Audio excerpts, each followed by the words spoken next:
We're drinks writers, presenters and podcasters. I can taste bog. And we're going on a road trip. Do you know that term, blind drunk? Yes. To discover all that Ireland has to offer to a hungry and thirsty traveller. So how many barrels are in here then? We have 1.8 million barrels. And I can taste it. Amazon's popular The Three Drinkers series is back. This time around, the two hosts are in Ireland exploring the whiskey scene while taking in beautiful Irish scenery and sampling all kinds of other must-try food and drink along the way. And they'll be joined by a special third drinker surprise guest in each episode. Adi Smith and Helena Nicklin join us live. Good morning. Hello. Hello, good morning. Well, how did you guys pull off this scam to get paid to travel and drink? Oh, it's not easy, but someone's got to do it. Someone's got to do it. Yeah, basically, it's quite hard to get drinks TV shows made because they're deemed to be very niche. And so we just did it ourselves, really. Lots of hard work, but it's paid off. And now we're having a lovely time. Mm-hmm. So I've got to ask about the logistics of this, just because it does obviously involve alcohol. Is there ever a time where throughout the course of the show where you're like, okay, I can't take one more drink. I can't do this anymore? Well, do you know what? So we've been journalists, drinks journalists specifically, for about 30 years combined. And as part of that, sometimes we'll go out during a day and we'll be reviewing certain wines or spirits where we'll have about up to 150 tequilas or red wines or whatnot a day. But the trick is you've got to spit it out. Don't swallow it. Otherwise, you're going to be walking home rather funny at the end of the day. Yeah. And when we're filming, actually, it's a time when we really don't drink at all, really. We just can't. Yeah. So one of the things that are their takeaways are to drink less but drink better. Does that mean more expensive? No, I would say not. I would say that there are so many different wines and spirits out there at multiple different price points. And just because something is more expensive doesn't mean it's better quality. When we are asked, what is a good wine or a good spirit, we say a good wine or a good spirit is what you enjoy drinking. And it's as simple as that. And it's discovering things that are slightly better quality or more interesting. So you're less likely just to glug them straight down. You might spend a little bit more time on them. We saw from some of the clips of the show that this not only involves obviously food and drink, but also doing different things around Ireland. What were some of your favorite activities that you guys got to try out there? Really? Oh my gosh. Eels fun? They were fun in the end. Eels were fun. Yeah, I mean, that's quite interesting. If you think of caviar around the world, the Loch Ness eels are basically the caviar of Ireland. And these are sold across the world. But in order to catch them, they go out during the day, they kind of bring the catch in, and there's a sorting table. And you have to flick the small ones back into the lake so that they can continue to grow, obviously, in the future. But they're quite slippery. That was really fun.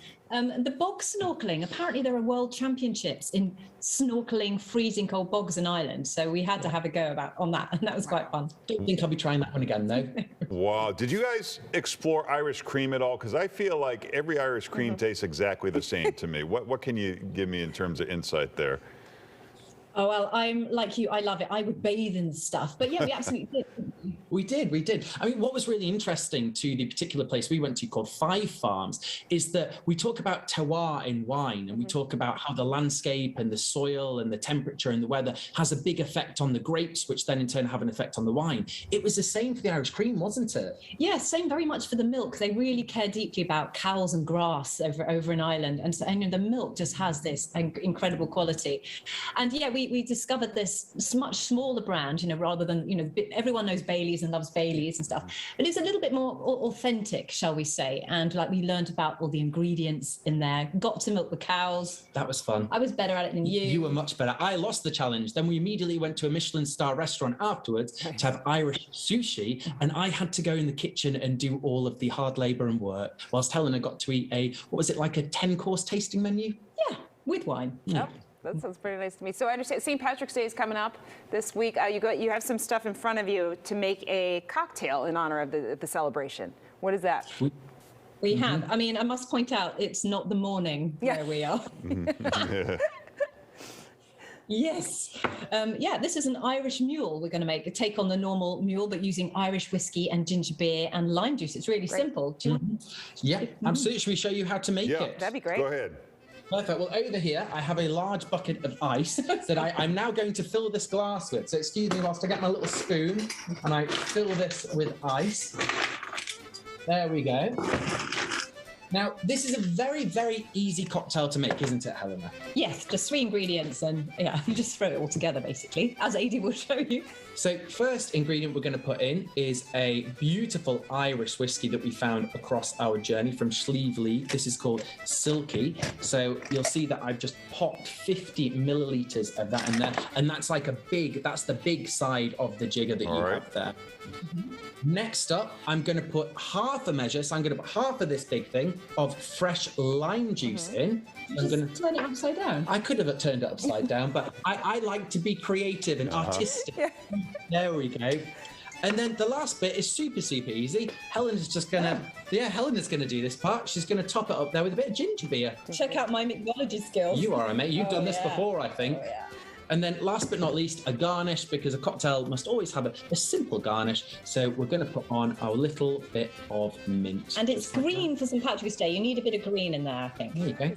Cheers. Cheers. Very nice. Thanks, guys. For great. more, check out the3drinkers.com. They also have a podcast called Bring a Bottle, or you can follow Adi and Helena on social media. Thanks. Thank you. Cheers.